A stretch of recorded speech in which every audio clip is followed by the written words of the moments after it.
Now to our discussion in what could be described as a dramatic twist. Former Speaker of the Lagos State House of Assembly, Mudashiru Obasa, reacted over the weekend that his removal was illegal and that due process was not followed, claiming he remained Speaker of the Lagos State House of Assembly. Today, it was watertight security at the entrance of the Assembly as lawmakers, journalists, staff were checked by security operatives before they could access the Assembly. But the new Speaker, Mojisola Miranda, for the first time after she was sworn in, was welcomed by 37 lawmakers into the Speaker's office with prayers and jubilation, after which plenary was adjourned to a later date. But come to think of it, why was Mudashiru Obasa not at the Assembly today to claim his seat as the Speaker?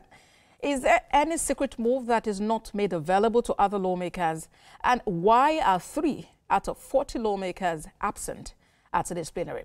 These are some of the big questions we'd look to unravel in the course of the program today. Joining me in the studio for more on this today is Public Affairs Analyst Gbenga Abiola. It's good to have you join us.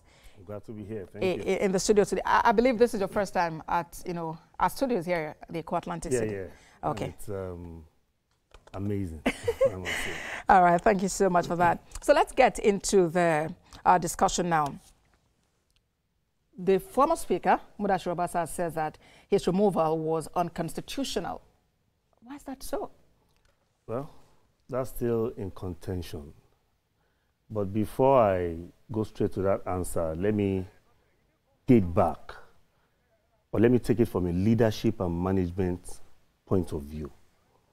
The growth and development of Lagos has gotten to its technicality because of how leadership and management, how the party has managed its leadership, its internal politics led by Bola Tinubu. If you remember, in Ashwaju's time as governor, as the president of the Federal Republic of Nigeria, the internal politics of Lagos was without chaos. The connectivity between institutions and electoral processes, party politics, were well managed. And that's why you see that today, amongst other states, the growth and development of Lagos would stand out as one. Now, let me relate that to your question now. We started missing that leadership right from the time we lost an election in Lagos. The APC lost the presidential election in Lagos because Ashwaju was obviously busy with the 36 states, with internal politics of APC in the 36 states. So that lacuna had been there. And for the first time since 1999, the APC lost the general elections at for presidential elections. Now, during that time, its speaker and a deputy speaker were impeached. It was without chaos. You're talking about when the president was governor of Lagos State. Right Honorable Ikuforiji was impeached. Honorable Fumilayo Tejosho was impeached. They were both on ground. The members said, we don't need your services anymore. They were removed, replaced, and there was absolutely no chaos. So why is Right Honorable Mudashiru Obasa contesting that? Because it was part of the process. Don't forget, he has been a member of the House since 2003. All right, we'll continue from there. Let's now take, let's listen to what he actually said when he returned, to Lagos on Saturday, and he reacted to his removal as Speaker of the Lagos State House of Assembly. Obasa's title is like a general. When you go to war, you may come back, you may not come back. So as you can see me, I'm lively, I continue to enjoy myself, I'm not disturbed, I'm not packed up, and I'm not worried. So being Speaker, but to remove, you must follow the due process as I have said. I'm not afraid of being removed. Only dear told him, if you are a member of the House for 20-something, and you are Speaker for almost 10 years,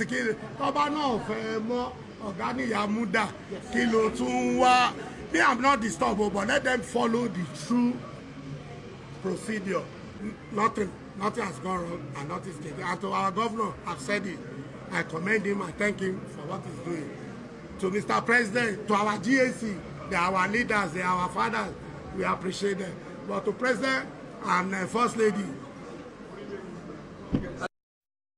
You've heard him. Yeah. What's a reaction to his statement there? So it's the same thing I'm trying to point out there. I'm just relating it to proper management of internal politics.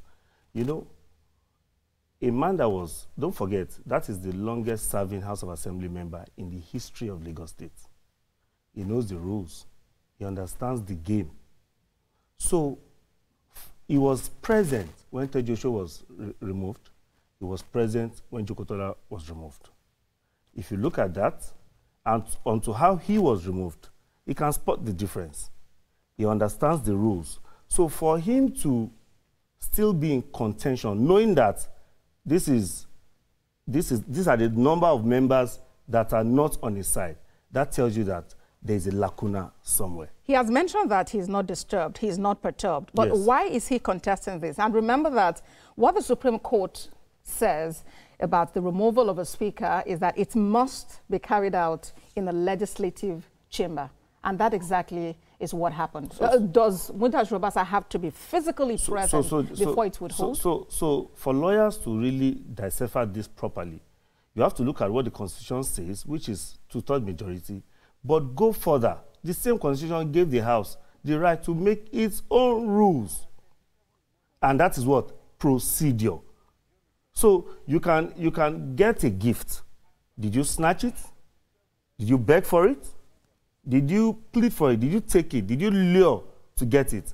It depends on the process of getting that gift. But as it is, 37 lawmakers on the side of Mojisola Miranda, and that's way above two-thirds majority. So to say, but the procedure, I am going back to the procedure. It was carried out in the legislative chamber. What are the rules? We need to inquire what the rules are for you to be able to impeach a speaker, for instance. Which of the rules do you think was flouted? For instance, I suppose that the letter of impeachment or notice should have come from the clerk of the House, who was not even on the floor. So those might be some of the reasons why he is contesting it.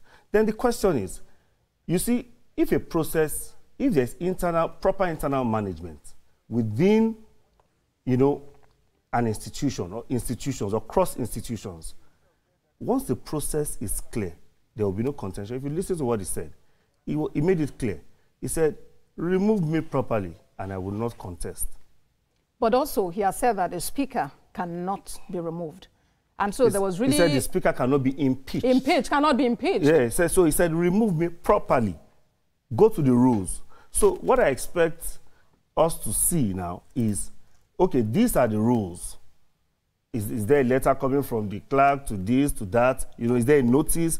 Would there be a summon? Would there be an investigation? So what Mudashiru Obasa is contesting is the process. And that's why some have tagged that process as a coup. It literally does not mean that he can't be removed. No. It simply means that how do you do it? For me, like I say, it is time for us, our party, APC, to look deeper into the... We don't actually need this chaos. Don't forget, the two people that were removed before him had no police presence. Okay, so you mentioned that you don't need this chaos, but yes, who's bringing on the chaos now? The procedure. How's the procedure bringing on the chaos? Because what the lawmakers did was their constitutional right, if you would put it that way. They felt they were no longer comfortable with having Mudashiru Obasa. That's not for you to say it's constitutional. It's for the court to decide that. To decide that. So is he approaching the court? I don't know. His lawyers will advise him better. But for you to, you see, how you evacuate a tenant, the court can even find you that you are the landlord. If you are the landlord of the house, you must have 6 months' notice for your tenants to be evacuated. After 6 months, you have 7 days notice. Then you go to court to evacuate. But if you go and break into your landlord's, your tenant's house and just pack his things out, you'll be liable for it. So it's the process. The landlord owns the house, everybody knows. Okay. So I'm not saying that what they have done is wrong, no. How did they do it? All right, we'll matters. Okay, we'll pause there and then we'll take a quick break. When we come back, the conversation continues on Beyond 100 Days. Please stay with us.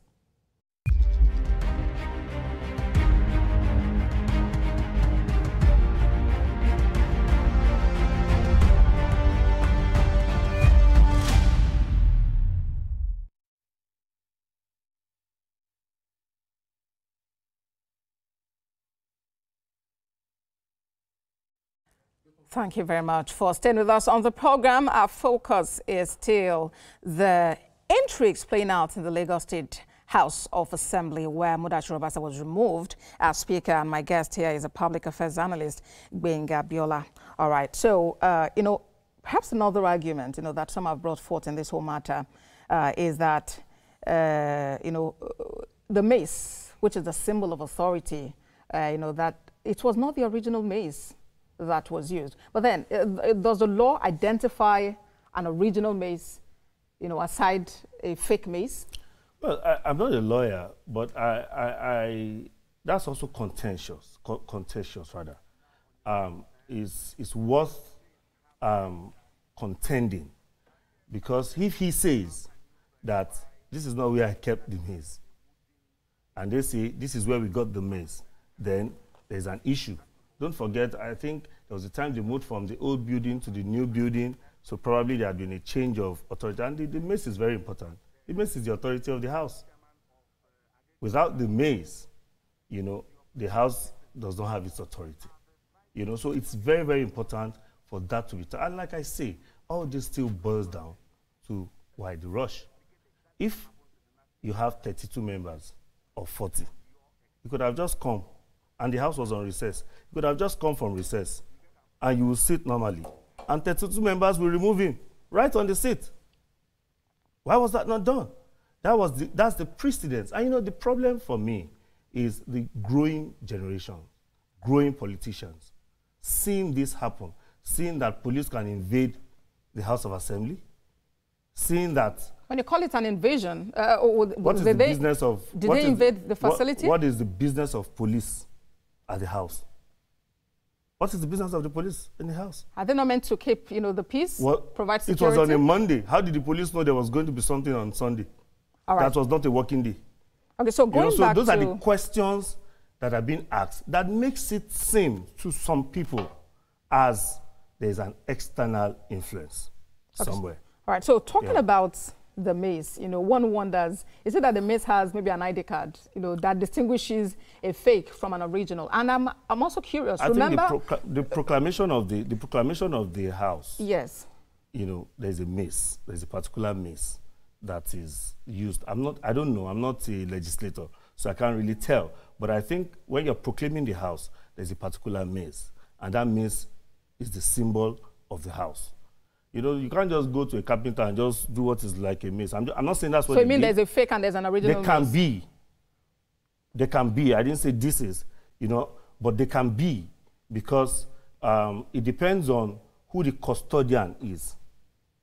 There are indices to all these things. All right. And it's good to inquire. A lot of people have come to, bash and say a lot of things against his person. But you also have to look at the true indices of what has happened. All right, I'm curious. You are the vice chairman of Agege local government area, and I was wondering, does the local government law, does it replicate? Is it a replica of what is playing out in the State House of Assembly? Somewhat. They're just little differences. They're just little differences because, for instance, in the local government, the councillors can only give the chairman a notice of impeachment, but it cannot remove. Right? Okay. So that notice has to go to the House of Assembly. A committee is set up to investigate. After the committee has investigated, it comes back to the floor, and by a simple majority, the chairman is removed. All right. There's an external party there. you know, within the local government system. So, well, for that of the House, the legislative arm of the council, yes, you know, it's just almost the same thing. Once you have majority numbers and you sit and, you know, you do the process. Okay, so you can just then about say that that is what played out in the case of Mudashiru Obasa. But then over the weekend, you know, Mudashiru Obasa mentioned that he was speaker, you know, that his removal, you know, was illegal and all of that. But then he wasn't present at the assembly today. Why was he absent? I don't know. I don't hold brief for Mudashiru Obasa. But if you are contesting an action and you are a peace-loving person, you know, you have to be tactical and highly diplomatic in how you handle things. Maybe if he was there, maybe there would have been chaos. Maybe that's why he decided to, you know, let the state have its peace. So it could be reasons best known to him, but obviously it's in contest, you know. And for me, I think that since the House has the majority, why can't this be corrected? Why can't it be properly removed? You know, for me, I heard two former speakers who, and that's why you see that the conversation is ongoing. Two former speakers of the House, immediately the removal happened, they came in and pitched tents.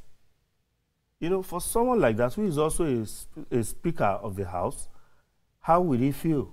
This is the man that has served the state for 20-something years. You know, when two brothers fight, and their elder brother comes into the room, what does that elder brother, what is he supposed to do? It's not to, first of all, to separate them. After you separate them, then you now ask what happened before you pass your judgment. So, all right. So, are you trying to say that, you know, those who have intervened in this matter, you know, have not towed the right path? Do you know if before now they had actually made interventions to call him to order? Call him to order on what? You have to explain. You have to go deeper. Call him to order on what? There was an impeachment. Was it called? Was it called to order to stop the impeachment or what? I don't know. Call to order to do what? All right, let's quickly look at this, you know, Section 92 of the Constitution, you know, subsection C there. If he's removed from office by a resolution of House of Assembly by the vote of not less than 2/3 majority of the members of the House. The one preceding that says something about the Speaker or Deputy Speaker of the House shall vacate, you know, shall vacate his office if, you know. Your contention, or what you are pinpointing to me, yes, is the Section 2 subsection C, Section 5 subsection 2, if I'm correct. Yes. That's so, Section 92. Subsection C. Subsection C. Okay. Okay, 2C. Chapter 5, rather. Chapter 5. Yes. Nobody is going against that. That is the right thing to do. Like someone said, the Speaker can be appointed in the morning and removed in the afternoon. It's first among equals. Yeah, but then already what has happened is... I'm coming. It's first among equals. And because it's first among equals, he can be removed. They elected him, they can remove him. But there was a process of electing him. Did they elect him in his absence? Have you heard of any speaker elected in his absence? Right? So we are not saying that he cannot be removed. It's not God that cannot be removed. No, of course it can be removed. And indeed, the Constitution supports that, and what the Constitution says that once there's a resolution, and that resolution was made by the lawmakers who removed him. The same Constitution also gave a window for the House to make its rules. I've been there before. All right. And those rules means procedural. For instance, if you come late to the House of Assembly, Lagos State House of Assembly, there might be, the rules of the House will say, this is what should be done to you. In Delta State, it could be, this is what should be done to you. But you know, Mr. Abiola, any rule that exists that is in contradiction with the Constitution is actually null and void because the Constitution is supreme. It can't be in contradiction. because it is subject to the directive of the Constitution. But the Constitution is supreme. Constitution is supreme, right? But it is not a contradiction. It is a follow-up of the instruction as given by the Constitution. The Constitution is supreme, states how a speaker can be removed, and that exactly is what the lawmakers have done. The speakers can remove the governor. And then but there must be a procedure to it. It has to go to the chief judge. A notice of impeachment must be served. It will go to the chief judge. Investigation, a panel will be set up by the chief judge to investigate the governor. Once the governor is found wanting, it comes back to what? The House, to the chief judge, and the chief judge recommends. And then removal is activated. All right, now we are where we are. Yeah. You've mentioned that this is a state of chaos. How can this situation be resolved? Internal party management. That's why I started from there. That at the time, between 99 and today, speakers have been removed. But now there is a new speaker, Mojisola Miranda, who actually took her place as speaker today and accessed the speaker's office. Let me land on one. Then you come with the other. We don't have more time. We have just about 1 minute left. Yes. So whether you like it or not, it is still internal party politics. It's APC. Obasa is APC. Miranda is APC. Members are APC, at least majority of them. So it's the internal mechanism of the party must know that an election is coming, and we must come together to resolve this as soon as possible. There's a contention. Two people are claiming to be speakers, right? One is saying, I wasn't removed properly. The other is saying, I've been elected, right? So what happens if both of them are from one family? So they have to go back home and resolve. Because if they both go legal, the implications would even be more grievous. All right, but as it stands now, the situation is that Mudashiru Obasa has been removed as Speaker of the Lagos State House of Assembly. There's a new Speaker, Mojisola Miranda, and if he chooses to attend at any point to represent his constituency in Agege constituency, the one now, he will be attending as an ordinary member. He is still contesting that he was not removed properly. Gbenga Abiola is a Public Affairs Analyst and, of course, Vice Chairman Agege Local Government. Thank you so much for your time on the program. Thank you. Well, that's our program today. We thank you for watching. A repeat broadcast would air at midnight and at 6 a.m. If you missed this, please catch up there. And, of course, also online. I am Abosedi Adeniran Jeremy. Bye for now.